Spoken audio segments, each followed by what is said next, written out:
Hi, Stephanie with Martelli Enterprises. This video tutorial, I'd like to go over oiling the Longarm machine.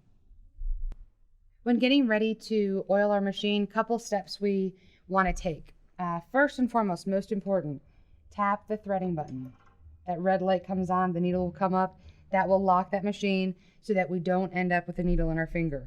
The next step, we're going to remove the bobbin case. Set that to the side. Once we've removed the bobbin from the bobbin case, we're going to go ahead and press down on the manual knob. We're going to turn that counterclockwise until the area that we're going to, the teeth, that little groove right in there. If you notice right where the tip of this is touching, right in there is where we're going to put 1 drop of oil.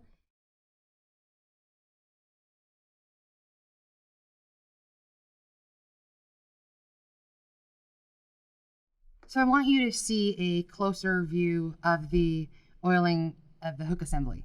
We've actually got it taken out of the machine. What we're going to do is,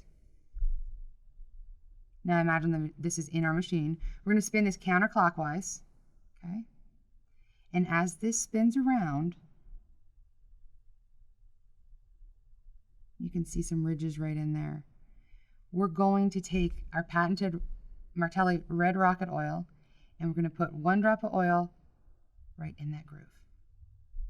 Then we want to continue to spin counterclockwise and make sure we want to continue to spin counterclockwise. Make sure all of that oil gets in all the little bits and pieces. On our machine, instead of spinning this way, we'd actually be turning our manual knob on the top of the machine. That would cause that to spin. And that's oiling the hook assembly. Now we're going to go ahead and oil the head of the machine. Again, we want to make sure that the threading button is engaged, just in case we don't have a needle hit us. The first thing we're going to do is remove the touchscreen. To do so, we raise it up, and there are 3 screws. We've got 1, 2, 3. You don't need to remove the screws, just simply loosen them, and then this will slide up and off.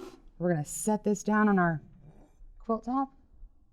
So we've removed the touchscreen panel. Now what we're going to do is, again, go in the counterclockwise motion. And what we want to look for are 5 joints in here, basically where metal touches metal. There's a little teeny or a small pinhole in there that the tip of this will fit in. 5 spots, 1 drop of oil. We're also going to put a drop of oil where the needle bar is going up and down. Again, metal on metal. And a drop down here. We want to continue to move this, get the grease positioned all through there. Now, maintaining this, and how often do we need to do this? We're going to put our 5 or 8 drops of oil total every 6 months. Now, if you open this in 3 months or less than 6 months, and everything's not nice and wet looking in there, you're going to want to go ahead and oil it again. 6 months is a good indicator, but depending on the environment in your home, that could be a little different. So we've done our oiling. The last thing we're going to do is put our touchscreen panel back into place. Again, we haven't removed these screws. Just going to drop in there. We're going to tighten those 1, 2, 3 screws, and we're ready to go. That's oiling your machine. Thanks for watching, and happy quilting.